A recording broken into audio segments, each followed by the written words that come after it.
La population, ici, vous voyez que les tranches d'âge les plus touchées sont les adultes qui ont un âge entre 20 et 39 ans, comme ça montre dans ces slides. Donc, ce sont ces personnes qui ont été le plus touchées lorsqu'on regarde la distribution. Une fois que les idées sont posées en hypothèse, là, il faut créer un prototype. Je peux poser mon prototype de différentes manières. Ce prototype, il n'est jamais fini.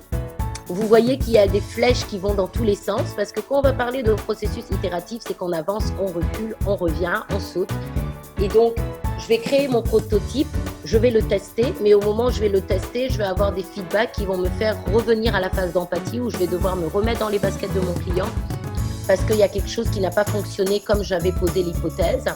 Je vais renouveler l'idéation pour répondre aux nouveaux besoins. Je vais encore intégrer ça au prototype, je vais tester et tant que ça n'a pas marché, je ne passe pas à une phase d'implémentation pour commencer vraiment à développer l'activité.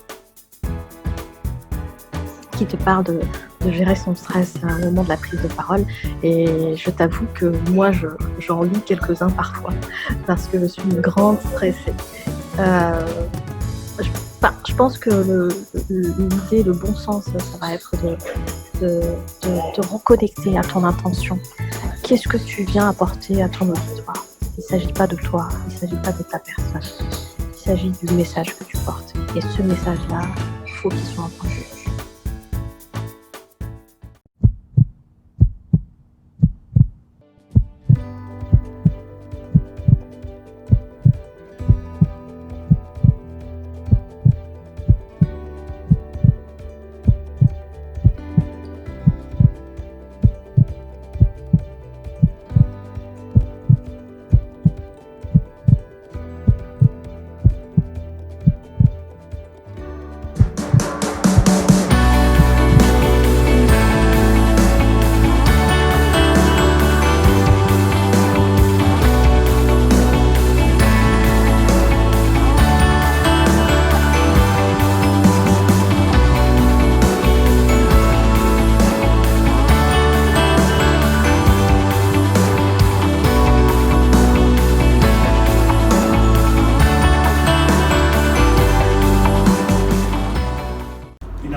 Les acteurs ne sont pas que l'OMS, CTID, ministère de la Santé.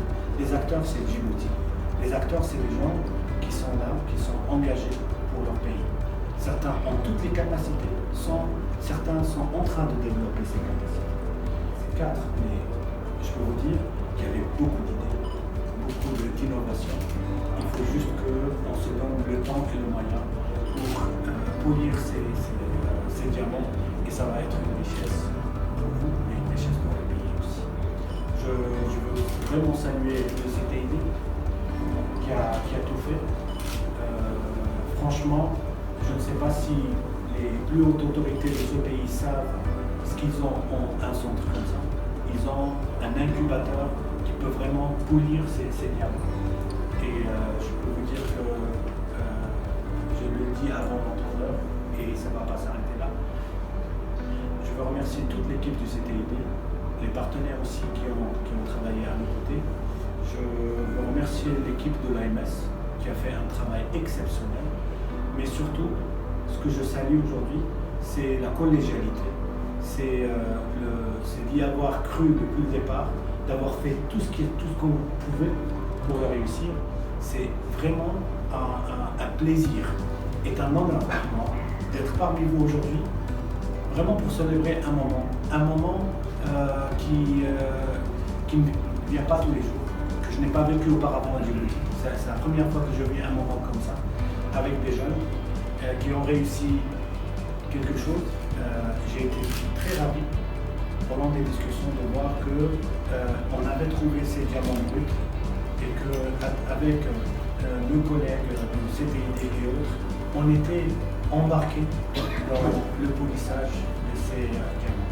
Ce que j'ai dit aussi à M. Samata et qui a pris les bras ouverts, c'est qu'il n'y a pas de perdant. Vous n'avez pas la richesse de l'agriculture. Vous n'avez peut-être pas la richesse, je ne sais pas, des forêts et quelque chose, mais vous avez la richesse des personnes, la richesse des gens. Et je suis sûr que si vous continuez, c'est avec cet homme et son équipe, je n'ai aucun doute qu'on va tous contribuer au développement de ce pays. Je vous remercie.